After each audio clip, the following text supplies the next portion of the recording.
going on, guys, and welcome to another video. Yes, finally another detailing video. This video is going to be based on my recent road trip that I made, about 1,000 miles. A change of scenery here. Not only do we have the Jeep, but we have it with 1,000 miles of road debris, plus about a month of not washing it and taking very good care of it. So the wheels are atrocious. On this Jeep, I actually do not really clean the actual wheel itself. I usually clean the rubber. That is the biggest part that sticks out to me. The wheels have plastic dip on it, and as someone who considers himself kind of an avid detailer, I know that's unacceptable to not clean the wheels, but I didn't bring my wheel cleaning stuff with me. Besides, the only thing I did bring was my tire and rubber cleaner, which is in my Griot's bottle, but this is actually the Adams tire and rubber cleaner, and a nice little tough tire shine brush. So that is my go-to. Really, what you want to do first is an inspection, but the first actual part of the vehicle that you're going to wash is going to be the wheels, the undercarriage, and do a full rinse. So after you go on a road trip, you're going to have a lot of bugs, but ideally you won't want to have them sit on your car for any longer than you need to, especially in the sun. So obviously we are parked in the shade here. The car has really been only in the sun for like maybe one day, so the bugs on the front, there's quite a few of them, but I don't think that's anything that my Gilmore foam gun with some Adams, this is the ultra foaming shampoo, although it is in a regular shampoo bottle. Once again, I'm kind of juggling bottles around here, but this is any regular shampoo is fine, or you can use something like CarPro Reset. That would have been perfect here to sort of emulsify what's on the paint as well as strengthen the current coating, which is Seacorts UK. So first big step, rinse the vehicle. That's pretty straightforward. Just that's getting the majority of the dirt off, and then anything that doesn't get, we're going to use the foam gun or foam cannon or your pressure washer.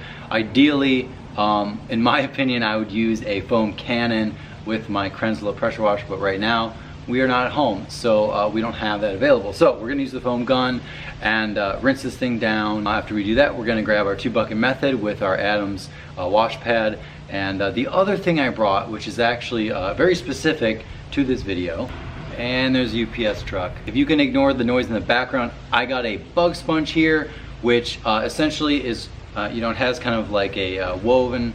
All right, sorry for the distraction. So this bug sponge along with this insect and bug remover are two things I normally do not use on a regular basis, but I will potentially be using them today. I might just kind of go through the front and just do a quick little wipe and a scoop with this thing, and I will let this, after I've foamed and done as best as I can, I will go around and use this insect and bug remover if necessary. This is pretty aggressive. I'm not going to say it would strip a coating, which is currently on this vehicle, but it's definitely going to wear away at the coating more than like Adams shampoo, so I'm going to use it as least as possible.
Alright guys, so we finally finished doing a full wash of the Jeep. We're about to rinse it down, but I just want to add a quick little note regarding the bug sponge. I did not use actually any of this insect and bug remover. It just wasn't necessary. I don't want to add extra chemicals if I don't need to, and it's just going to eat away at the protection that's on the paint. So I just used the bug sponge like on the lights, on the grill, which is fully wrapped. So if that gets scratched, it's really not a big deal. I did use it on parts of the bumper where there's a couple bigger bugs that just didn't get away. Just be very careful, kind of drag and scoop if you can do that, and then just dunk it in your bucket all the time. So that worked perfectly. They were not on there for more than maybe a day.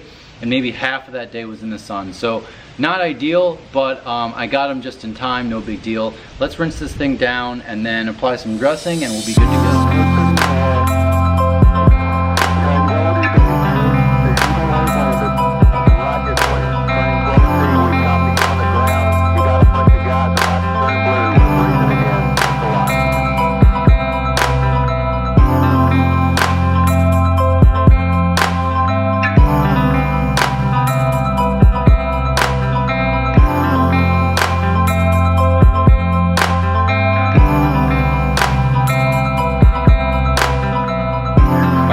Checking in with you, round and home right here.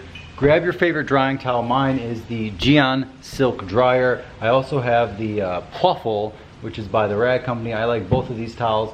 I actually have my own drying aid concoction here. This is CarPro Ec2O, as well as a little bit of CarPro Reload mixed in. And this is my favorite drying aid. I usually just spray the towel, go to town. CarPro Ec2O is really good for if you have C-quartz on your vehicle, for example, which I do. So what it does is it creates a little barrier for when you dry it, just in case there's, you know, some dirt or debris or something falls on it. So it'll help the chance of scratching, reduce the chance of scratching. But also what it does is it strengthens the coating that's already on there, keeps it hydrophobic and keeps it in good shape. It has chemical bonds that usually help, but I couldn't really tell you more than that, but that's the goal of using a drying aid, which we're gonna use on the entire Jeep, even the door sills. I have a little drying towel there. This is just like a little microfiber terry towel that I usually use on the door sills.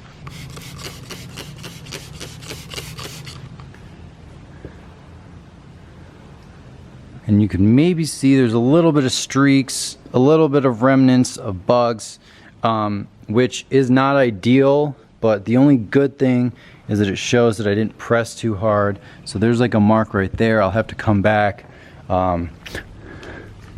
Good opportunity just to give it a little spray, and then we'll see if we can wipe it away, which looks like pretty good. And I do have some water spots on this Jeep, which sucks, but it sits outside, so that's kind of just the nature of that.